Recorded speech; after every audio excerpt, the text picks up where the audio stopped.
How's it going, everyone? I'm the Tumblemeister, here with the sole purpose of building better tumblers.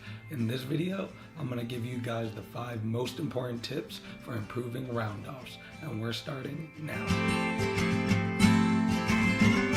Number 1, work handstands a lot. Handstands are the most important skill in tumbling, and this is where we learn to master it for real. If your handstand is a problem in your roundoff, then it's going to be a problem pretty much every other skill after. The technique to hold your weight on your hands, to pull up from your toes, and to keep your body long are all learned in a handstand and will be applied to your roundoffs as well. Any problems with bent or open legs starts at the handstand. To have a good roundoff, you will have to have an even better handstand. Work handstands a lot. Number 2, always rebound. Even though roundoffs are taught at the beginning, and a lot of beginner tumblers aren't able to rebound out of the roundoffs just yet, it's still very important to start teaching them early. This is not just in the beginning for a tumbler when their harder skill is a roundoff. This also applies to them when they become a more advanced tumbler and they're working on more flipping skills like tucks, layouts, fulls, or double. Teaching tumblers to get their weight off the ground fast and to keep their weight off the ground is a very vital skill for tumblers as they learn scarier and more dangerous skills, and will also help mitigate injuries in the future. Working on jumping punches before and after you work roundoffs, and also making tumblers punch multiple times out of their roundoffs and out of their rebounds, even if they're doing a very low sit out of their roundoff.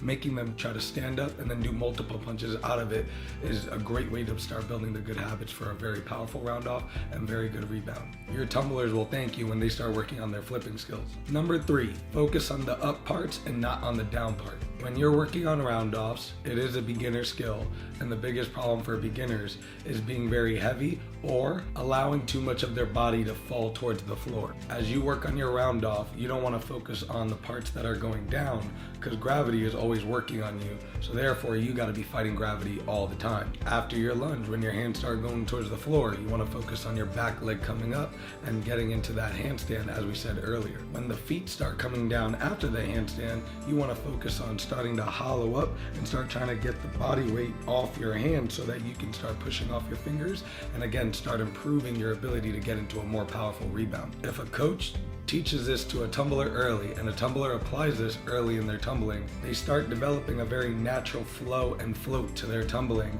and they eliminate a lot of that heaviness that comes from not learning this. Focusing on the up parts will also keep the body nice and long, so that way there's not crunching or the body bending like on the arms to try to push off or on the legs when they're starting to come down. I've said it once and I'll say it again. Gravity is not our friend. You have to fight it in every single action and every single technique. Number 4 is work on the length of body first and then distance second. We're getting to the point in the tips where you're starting to see a connection. After a beginner tumbler has improved on their cartwheel enough to start working on their roundoff, the best way to apply the best parts of the cartwheel into the roundoff is focusing on the length parts of the technique. I would say a very small amount of tumblers are afraid of their cartwheel.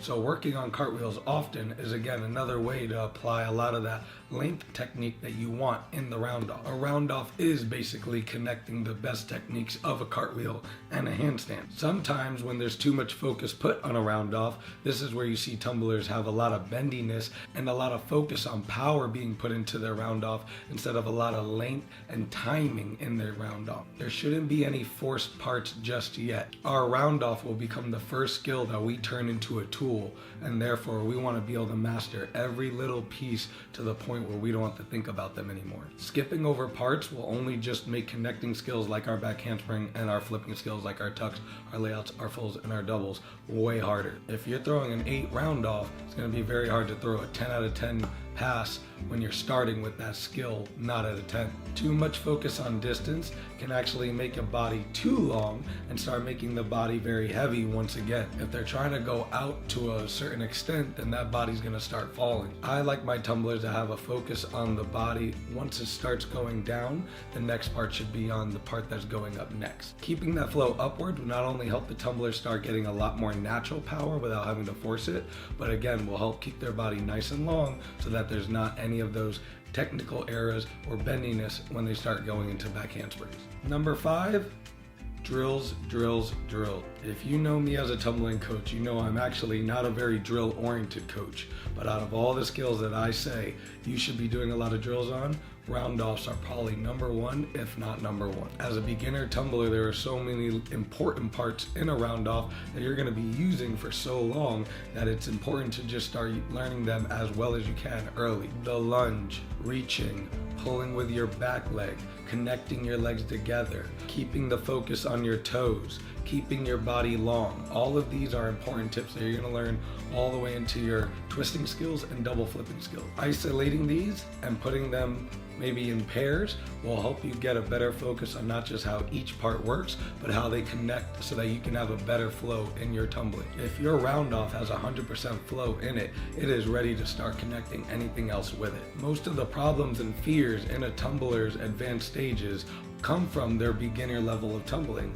and the foundational skills that they should have mastered way earlier. Roundoffs are one of my favorite skills, not just to teach, but to do, because it's a skill that I can feel my body very well in, and it helps me feel what kind of day I'm gonna have or what corrections I need to apply certain days. Your roundoff will save you many more times than any other skill. It's never bad to go back and work a couple of those drills as well to get a better feel on maybe things that you're forgetting or things that you're not applying anymore. If you apply these 5 tips to your roundoffs, you will not only see much more improvement, but they will help you along your way to becoming an elite tumbler. Go get in the gym and put in that work. Thank you all for watching. I hope you all learned something. If you enjoyed the video, please leave a like and make sure you hit that big red button so you can be subscribed and catch all the videos when they come out in the future. I'd love to know in the comments below, what's the hardest skill you can throw out of your roundoffs? Make sure to check out all our other social media. Go give our other videos a watch as well, and I'll catch you guys in the next one.